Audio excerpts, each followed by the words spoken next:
দেখেন বন্ধুরা, আজকে আমরা দই পাতবো, যার কারণে যে প্রপার আপনাদের একটা দইয়ের ভিডিও দেখানোর জন্য আজকেও আমি দই পাতার ভিডিওটা শুরু করলাম। এই যে এখানে দুধ সবে মাত্র এই পাতিলটা ভরে ভরে জ্বালাইতে শুরু করলাম। আর এই যে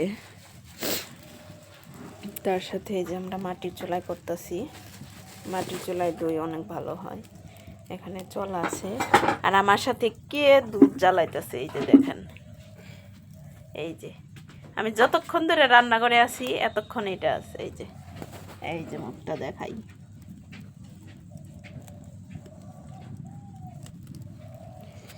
ভিডিওটা একটু বড় হইলেও দেখেন, একদম দুধ জ্বালানো থেকে শুরু করে চিনি কখন দেয়, পাতিলে কিভাবে ভরে,